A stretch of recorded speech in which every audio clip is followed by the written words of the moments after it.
All right, guys, I wanted to give you some levels to watch with NVIDIA stock. So we know it popped to start the morning and then faded off the rest of the day. And the level I was watching was $140 a share. We closed below that, which is not a good sign, but it doesn't mean that the rally's over, okay? We need to hold $135. That's the key level, okay? So mark that level off. Ideally tomorrow to close. Let's hope we're not below that. I think we'll end up above it, but you never know, okay? Overall, they had solid numbers, but they slightly missed on their guidance. I know there were a lot of positive takeaways, and you know I'm long NVIDIA, guys. I'm just talking about short-term, how it's possible we could roll over for a bit. And you could find some other names in the AI sector, okay, that could outperform NVIDIA, okay? But we need to watch that 135 level. If that breaks, then we know this rally for now, there's a short-term top put in. Now, if we do close above $140, if we can get back up there tomorrow, then it's possible that 149 is on the table, which was pretty much at all-time highs that we had from before, okay? But for me personally, that's very little upside for how much we've ran up, okay, at this point. I think there's better trades, but like I said, it's great to see if NVIDIA can go higher. So then other AI, right, and semiconductor, nuclear power, other stocks can go up more, right? And so we want NVIDIA to do well.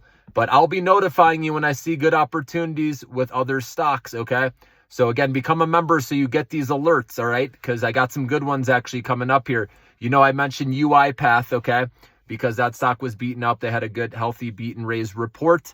And it's a cheap valuation. Their earnings per share, their numbers look strong. So I think this could be an inflection point for this company. All right, and they're in the robotic process automation. I know the stock's got a lot of hate. Remember, when there's a lot of hate, negativity on it, that's usually the best time to buy, especially when it's cheaply valued and their financials and balance sheet are strong. If you look, they have over $1 billion in cash. It's like $1.6 billion in cash to 15 million. I can't remember exactly, but it's so low, the amount of debt they have, and their positive free cash flow, they got all that. So the financials, balance sheet, everything's there.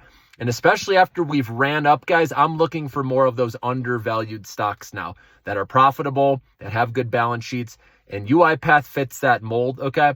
And so at least for the time being, until we get back to risk on, because there's a lot of macro issues we know. There's economic data coming in weaker, and maybe that leads to an interest rate cut sooner rather than later. But there's going to be a lot of confusing data. There's going to be a lot of uncertainty. There's going to be profit taking. And after we had that huge rally, it just makes sense that we could roll over for a bit. And the charts are showing that too. The breadth of the market is weakening too, where it's being more concentrated. So that's why I said just wait for great opportunities. Ideally, when you catch fresh positive news, those are the times to play the stocks, okay? Play them for the day and then get out of the way if you're short-term trading. Again, long-term, stay focused on the big picture, guys. AI, this boom's not going away. This is a once-in-a-generation thing happening.